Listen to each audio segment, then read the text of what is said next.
che cosa nucleare sono 5 FPP, la radio del pueblo. Son 5 son 5.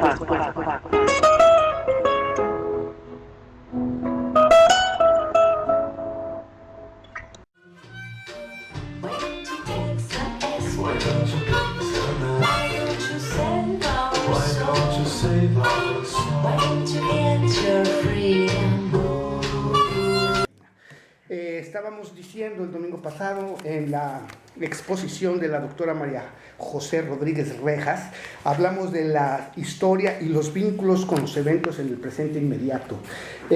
Hablamos de la militarización, de los ciclos de información continua, que es una técnica de guerra que implica la tortura y la lógica del enemigo interno y guerra total, según la justificación para la defensa de la seguridad del Estado y de la civilización occidental en algunos casos, como así lo han hecho saber los dirigentes de nuestros países. Pues bien, se analizó el problema de la Junta Militar Chilena, las intervenciones de defensa humanitaria y responsabilidad de defensa, las intervenciones que responden a proyectos de país que tienen su dimensión política y económica. Todo esto en una tendencia neoliberal.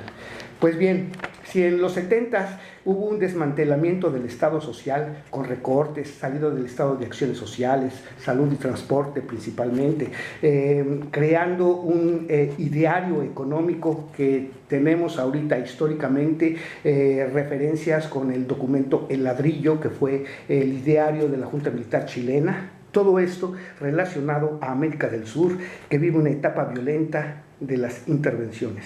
Mexic recibe el neoliberalismo en los años 80. Pues bien, vamos a seguir con esta charla que se realizó ya hace algún tiempo y que parte de lo que les dije a ustedes del libro La Neta Revelada, que está por salir.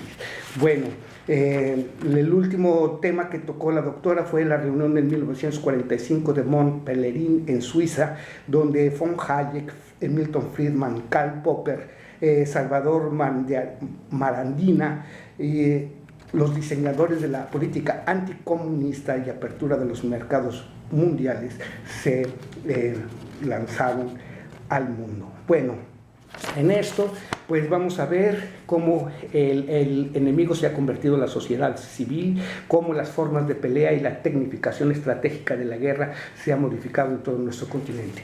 Dejamos a la doctora y continuamos con esta plática que bien si hubo participación de estudiosos mexicanos, centroamericanos, que se llevó gracias a la tecnología del internet, vamos a dar paso a unos 15 minutos de esta entrevista.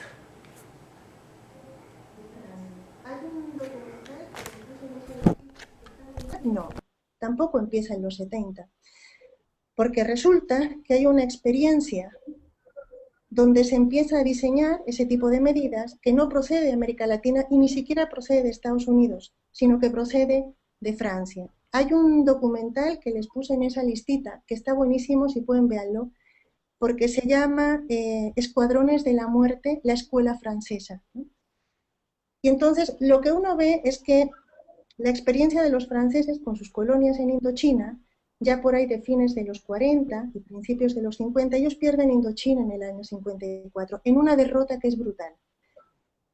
Lo que ellos aprenden ahí es que el enfrentamiento con el otro, con el enemigo, llevado como en la forma tradicional de ejércitos, no funciona. Lo que se enfrentaron en Indochina fue a una población civil que se camuflaba, donde la guerrilla además tenía esas bases de aprovisionamiento, y el resultado de esa experiencia es que hay que aprender a cambiar las formas de pelea, y que las formas de pelea tienen que ser contra la población civil, y contra ese enemigo que puede ser cualquiera, que puede estar en todas partes, que puede ser muy difuso. Cuando los franceses llegan a Argelia, ¿no?, la famosa guerra argelina que acaba en la independencia de Argelia en el año 54, y Argelia se hace independiente en el año 62, ya hay un diseño de política de contrainsurgencia que se pone en práctica, que se aplica y de él aprenden directamente los estadounidenses, que venían aprendiendo desde la década de los 50, que luego van a ponerlo en práctica en América Latina, y hay latinoamericanos que aprenden directamente con los franceses, como los argentinos, y hay otros latinoamericanos que se van formando en contrainsurgencia, pues en los intercambios y en las formaciones con los estadounidenses. Pero de ahí arranca también esa parte del proyecto, de cuál es la historia de dónde viene eso, de dónde vienen. Fíjense que los franceses, ellos hablan en ese vídeo que les mandé, en el vídeo, lo definen como generar un estilo de paramilitar, ¿no? Ellos lo tienen clarísimo. Eso es parte de la brutalidad con la que luego nos encontramos en los 70 en América Latina, pero es parte de la brutalidad con la que nos encontramos en los 80 cuando se hacen frente a las guerrillas en Centroamérica, y es parte de la brutalidad con la que conocemos las formas de violencia en México. O sea, a la gente no se le ocurre, ¿no?, aplicar en sí misma esas formas de brutalidad. En el caso mexicano, una parte de esas formas, que ahora conocemos por la prensa, medios de comunicación y demás, proceden ¿no?, del grupo especializado, de los Zetas, ¿no?, que habían sido formados y adiestrados como un grupo de élite del ejército mexicano, que a su vez tenía formación en otros espacios. No sé si estoy brincando mucho de tiempos, pero sí quiero que vean que hay una conexión de un proceso que es muy largo. O también me interesaba, como parte de las preocupaciones que ustedes tenían, que pudiéramos conectar esa experiencia histórica del pasado con cosas que están en el presente. Porque hubo un momento donde también se pensó que el fin de las dictaduras y el regreso de gobiernos, ¿no?, por la vía electoral y demás, ponía como un corte y un fin a ese pasado, y entonces a lo mejor algunas cosas no son tan pasadas y siguen teniendo sentido para interpretar el presente.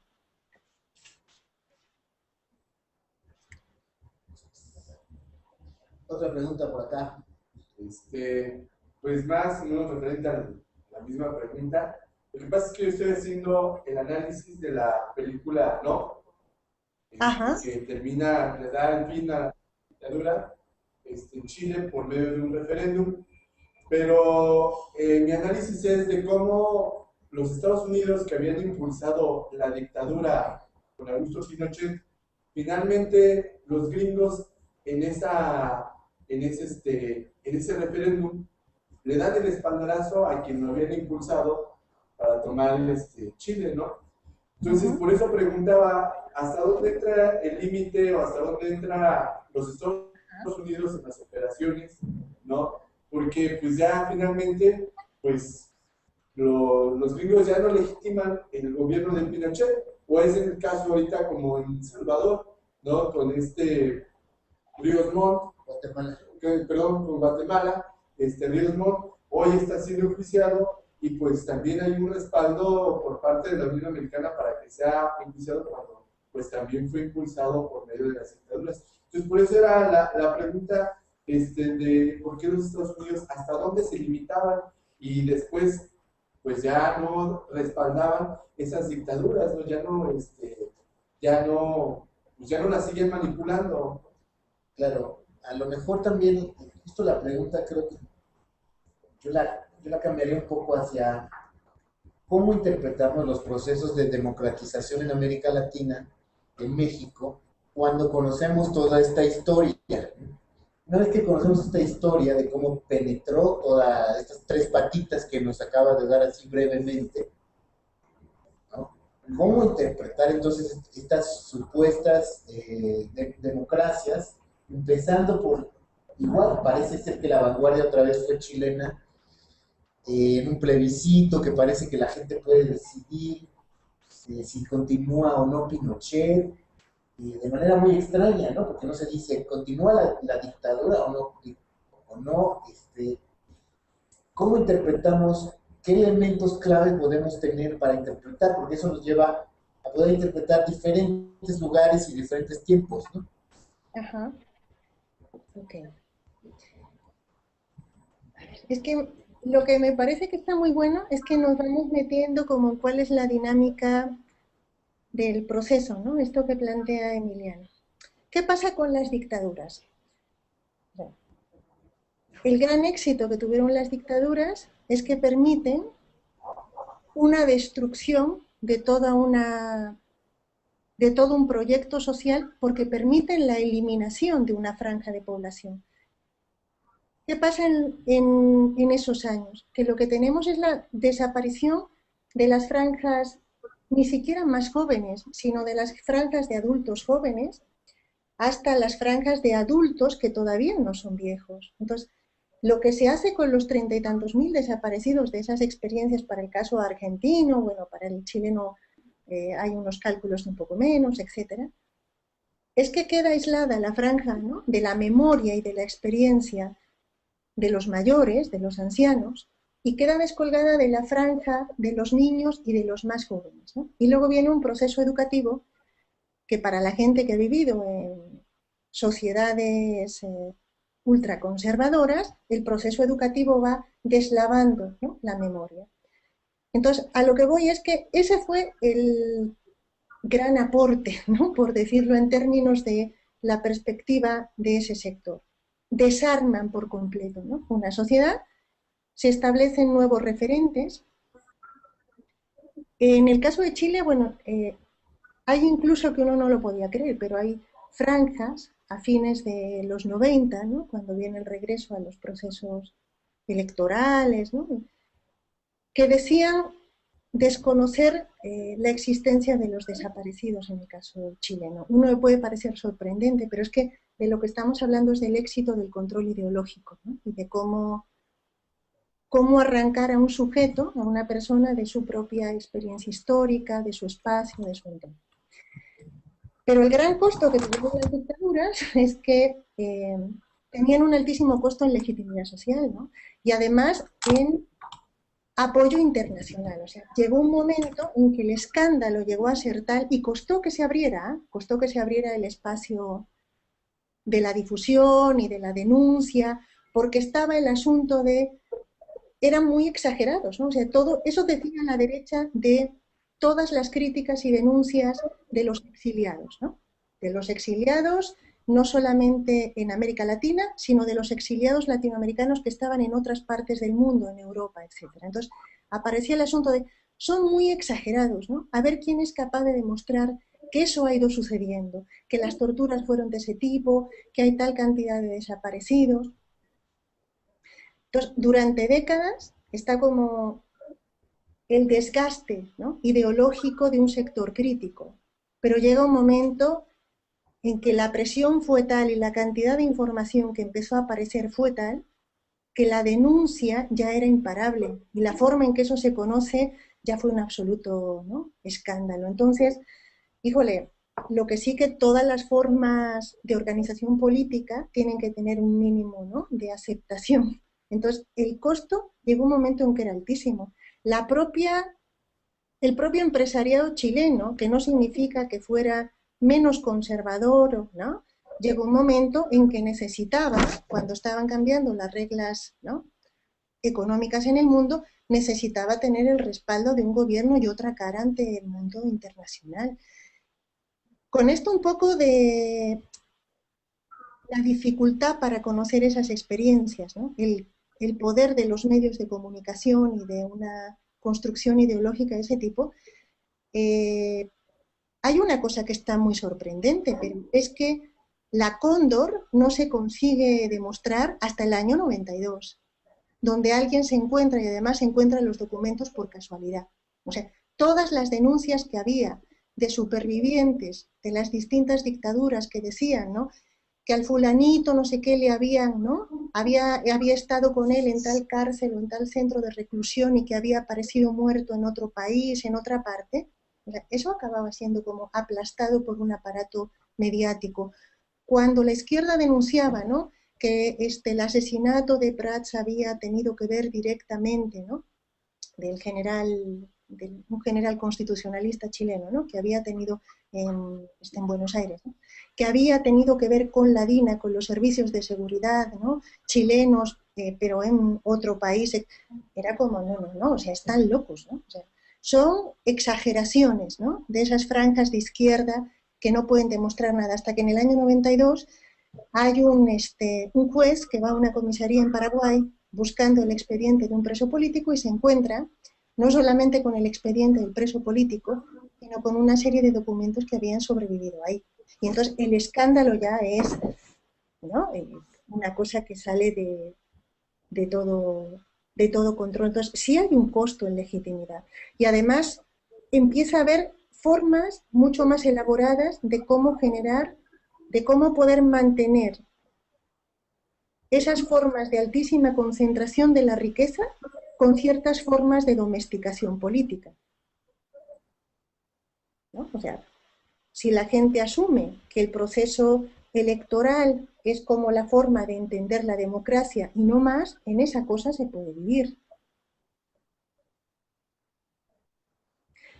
México, hasta hace unos años, ha estado mucho más cerca, ¿no?, de ese proceso. Las medidas, el cambio, la reorganización, esto que decimos de la refundación social, se puede llevar a cabo sin un proceso tan violento hasta esta última fase, ¿no? O sea, había elecciones más o menos válidas, a veces no han sido válidas, ¿no? Está el fraude de 2006, pero, bueno, como un nivel de contención, de aceptación hasta hace unos años, ¿no?, de población que enfrenta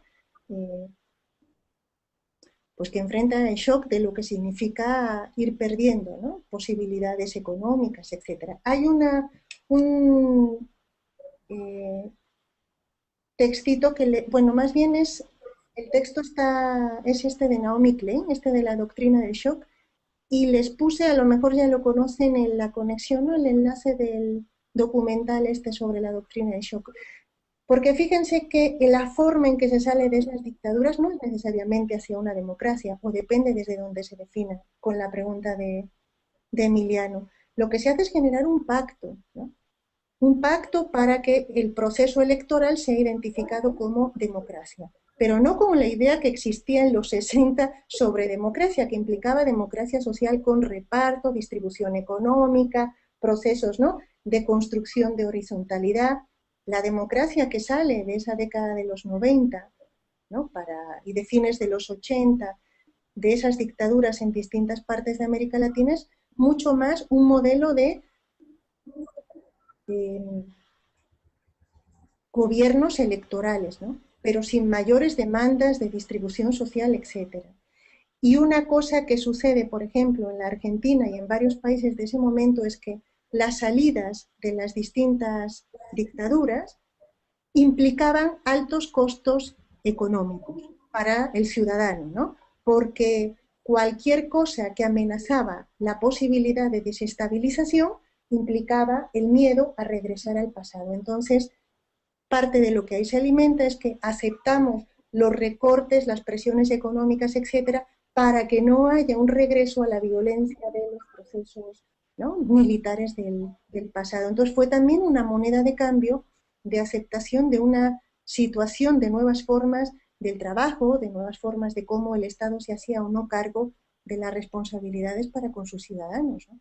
Ese fue el gran pacto, que además tenía como modelo el pacto de la Moncloa, que fue el modelo con el que se sale de la dictadura española. Miren dónde está hoy el asunto, ¿sí me explico? Es el acuerdo arriba, no es el acuerdo de todos desde abajo, es arriba, en una forma que es una forma que ya tiene un molde. Y el molde tiene restricciones, ¿no?, de hasta dónde se va a distribuir.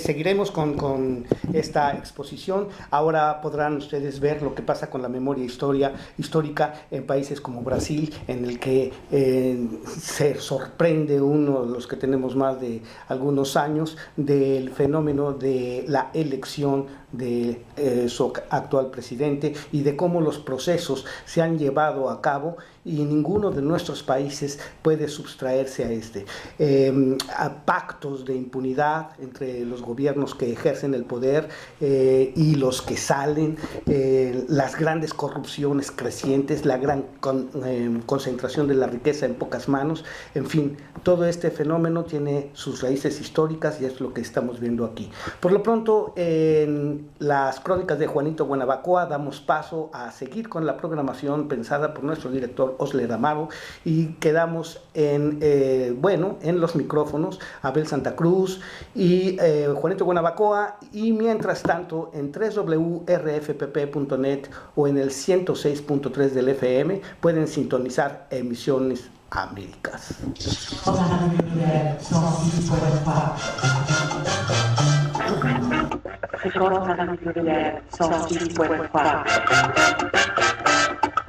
FPP, la radio del pueblo. Son 6.4.